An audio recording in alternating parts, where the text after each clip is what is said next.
4 escritores del boom nos explican su proceso de escritura. Ese trabajo de una manera muy desperdigada, muy anárquica, sin ningún horario. Salvo cuando estoy llegando al punto central de lo que quiero decir. Porque en ese momento yo soy un poco la víctima de lo que estoy haciendo. Soy poseído por lo que estoy haciendo. De esta manera, el autor de Rayuela reveló cuál fue el proceso detrás de una de sus obras más significativas. Todo el final de Rayuela fue escrito en condiciones físicas tremendas, porque yo me olvidé del tiempo. No sabía si era de día o de noche, y me acuerdo que mi mujer venía con un tazón de sopa o me decía, bueno, hay que dormir un poco. Yo creo, contra el criterio de todos los escritos, que el mejor libro que he escrito yo, que si yo he escrito una obra maestra, esa obra maestra es El coronel no tiene quien escriba.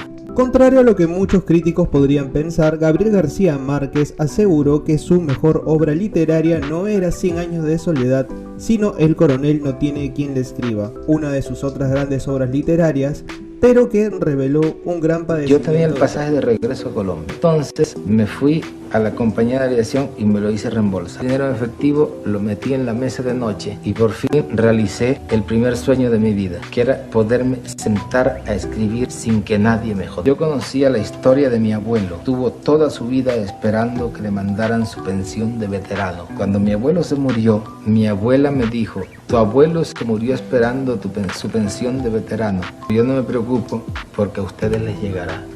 Entonces yo había pensado siempre que esa podía ser una historia. Y lo que parecía inicialmente una comedia adquirió tintes de tragedia, ya que Gabo se quedó sin plata y en París. Tuvo entonces que enviarle cartas a sus conocidos para que lo recibieran. Este era un 7º piso sin ascensor y yo bajaba, veía que no había carta, entonces subía y agregaba una página más.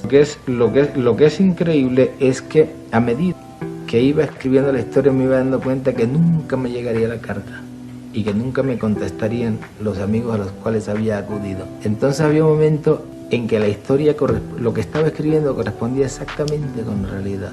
Pues trabajo de una manera bastante disciplinada, escribo todos los días, bueno, por lo menos me encierro en el escritorio todos los días, unas 6 horas, a veces 8 horas, ¿no? Depende cómo vaya el trabajo, pero por principio lo hago todos los días, de lunes a sábado. A diferencia de los anteriores, Mario Vargas Llosa sí tenía un horario para escribir, y lo hacía de manera bastante disciplinada. He podido escribir en las noches, por ejemplo. En las tardes o las noches lo que hago es tomo notas, reviso y preparo un poco el trabajo del día siguiente. Ahora, una vez que tengo un borrador más o menos terminado, entonces sí, el trabajo resulta muy excitante, trabajo mucho más horas y ya tengo una confianza mucho mayor. Sí, para mí lo que resulta maravilloso en mi trabajo es ese momento en el que ya la historia parece tomar forma y ya comienza a tener una vida propia, es decir, hay ciertas cosas que uno ya no se atrevería a hacer que hagan los personajes y en cambio aparecen otras cosas que resultan inevitables, ¿no? Es decir, cuando ya se crea un sistema de relaciones que uno debe respetar, ¿no? Y entonces descubre cosas que no quiso. Es decir, que no supo que escribir no es un acto natural, como comer o hacer el amor o dormir.